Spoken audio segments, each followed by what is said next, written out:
Bien, vamos al artículo 16. Leo y explico.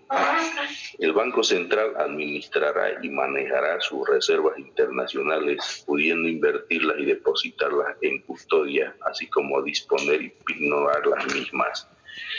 O sea, desde el artículo 14-15 estamos viendo las reservas internacionales, en qué consiste, cómo están compuestas. Hemos visto varios incisos. Entonces, este habla de cómo administrará el Banco Central las reservas internacionales.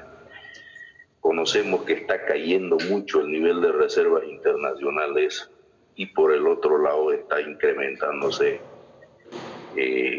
la deuda externa, está llegando a 11.500 millones de dólares la deuda externa, y las reservas está alrededor de los 6.000 millones de dólares. Entonces hemos visto cómo están compuestas, y acá en este artículo 16, reiterando, decimos que el Banco Central administrará y manejará sus reservas internacionales, pudiendo invertirlas y depositarlas en custodia. Invertirlas es comprar acciones, digamos, a nivel mundial, internacional, bonos del Tesoro General de los Estados Unidos. Ya. Depositarlas en custodia, depositarlas en cualquier banco importante también a nivel transnacional. De eso se trata el artículo 16. Artículo 17. Las reservas internacionales son inembargables y no podrán ser objeto de medidas precautorias administrativas ni judiciales. La esencia del artículo 17, las reservas internacionales son inembargables. O sea, hablamos acá de un embargo.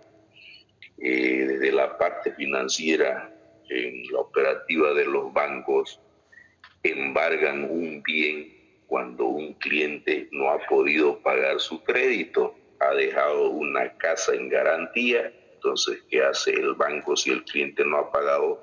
Le embarga la casa, o sea, le quita la casa. Mediante acción legal, el banco se apropia de la casa, quiere decir, la adjudica la casa. Y después, según normativa de la ASFI, el banco tiene un plazo para vender esa casa. ¿Cuál es el propósito del banco? Hacer líquido ya el valor de esa casa. Entonces, hablando de las reservas internacionales, decimos son inembargables. ¿Qué quiere decir? No se puede embargar. Ya, esa es la esencia del artículo 17. Son inembargables y no podrán ser objeto de medidas precautorias administrativas ni judiciales. ¿Por qué razón habla de esto? Porque hemos visto en los primeros artículos que las reservas internacionales están conformadas por oro físico, oro en lingotes en el Banco Central. No son de libre disponibilidad del Banco Central. O sea, si se quiere disponer o prendar ya estos lingotes de oros, debe haber una aprobación legislativa o un referéndum. Ya les he explicado eso antes. Bien, vamos al artículo 18. El Banco Central podrá contratar créditos destinados al fortalecimiento del nivel de reservas internacionales sin comprometer los recursos del Tesoro Nacional.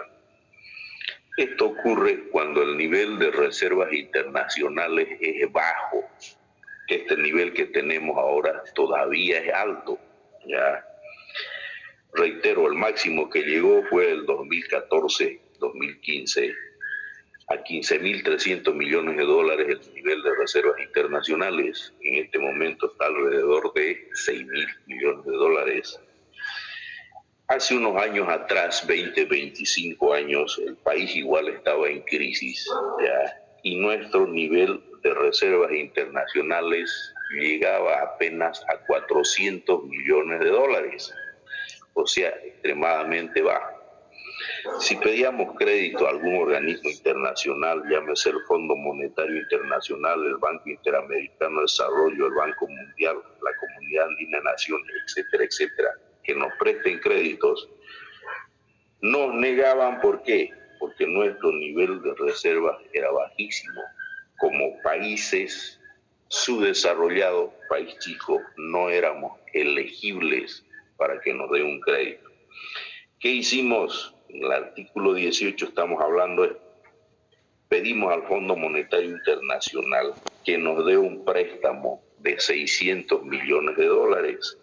Como teníamos 400, entonces llegamos a tener un nivel de reserva de 1.000 millones de dólares. Con esos 1.000 millones de dólares ya teníamos un respaldo financiero. Acudimos a organismos financieros internacionales, Banco Mundial, BID, CAP, préstamos de país a país que se llaman bilaterales, y conseguimos que nos presten, ¿ya? Entonces eso se refiere a este artículo 18. Reitero, el Banco Central podrá contratar créditos destinados en el extracto me saqué 98 internacionales. ¿Por qué? Ese micrófono, cierren. Y entonces me saqué 10.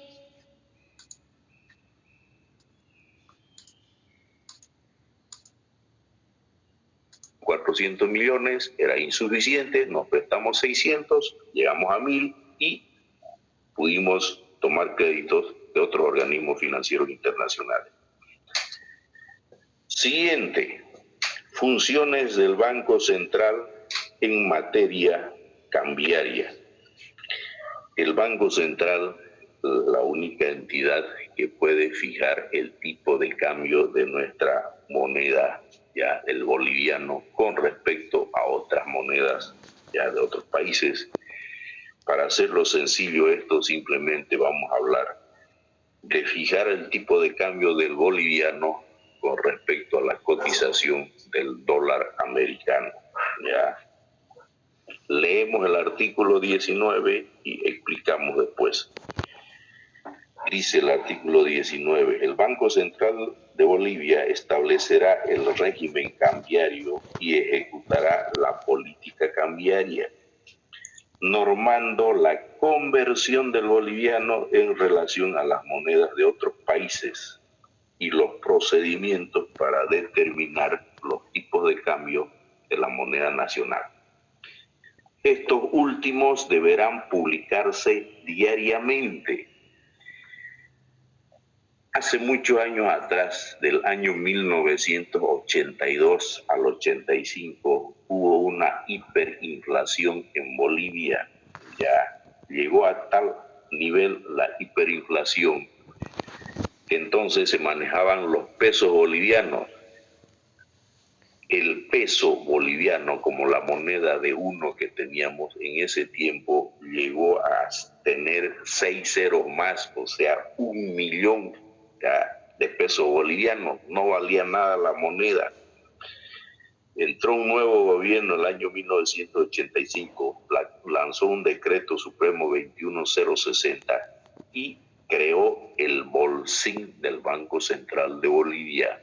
Reitero, creó el bolsín del Banco Central de Bolivia, quien a partir de entonces fija el tipo de cambio hasta nuestros días. Eso dice en el último punto seguido. Estos últimos deberán publicarse diariamente. Cuando salían a circulación los periódicos El Deber, El Día, La Razón, Página 7, etcétera, que en una de las páginas, en su zócalo, siempre ponía el tipo de cambio. Entonces, todos los días ya se fija el tipo de cambio. ¿Por quién? El bolsín del Banco Central. Es un departamento del Banco Central que fija el tipo de cambio. Hace mucho tiempo no varía el tipo de cambio, está 6.96, 6.86, compra y venta, ¿ya? Y eso se publica periódicamente. Si ustedes ven las noticias, van a ver, ya dice momento económico y se le dan un tipo de cambio de algunas monedas. Entonces, a eso se refiere el artículo 19. El Banco Central establecerá el régimen cambiario y ejecutará la política cambiaria. ¿A través de quién? El bolsín del Banco Central, ya que es un ente especializado para esto. Bien, artículo 20. El Banco Central está facultado para normar las operaciones financieras con el extranjero realizadas por personas o entidades públicas y privadas. O sea, el flujo de capitales que vienen del extranjero o salen al extranjero, el Banco Central norma. Ya ve por qué motivo se está moviendo cierto tipo de capitales y de esa manera ya se realizan los permisos de ingreso o salida de moneda. Artículo 21. El Banco Central llevará el registro de la deuda externa pública y privada. Todos los préstamos que nos hacen entran vía Banco Central de Bolivia porque son deuda externa. Entonces el Banco Central administra este flujo de dinero que ingresa. Recién el Fondo Monetario Internacional nos ha prestado 357 millones de dólares para aliviar los problemas del COVID. Entra vía Banco Central de Bolivia porque es deuda externa. Italia nos prestó 21 millones de euros para equipamiento de los hospitales. Igual entró vía Banco Central de Bolivia porque es deuda externa. A eso se refiere este artículo. Vuelvo a leer. El Banco Central de Bolivia llevará el registro de la deuda externa pública y privada. Cuando uno de estos créditos se está venciendo para amortizar, ¿qué hace el Banco Central de Bolivia? Toma recursos del Tesoro General de la Nación y realiza el pago, en este caso al Fondo Monetario Internacional, cuando llegue el plazo a Italia que nos ha prestado, y así hay una serie de compromisos que hemos asumido a lo largo del tiempo y el Banco Central administra ya también el servicio de la deuda a organismos financieros internacionales o países que nos han prestado.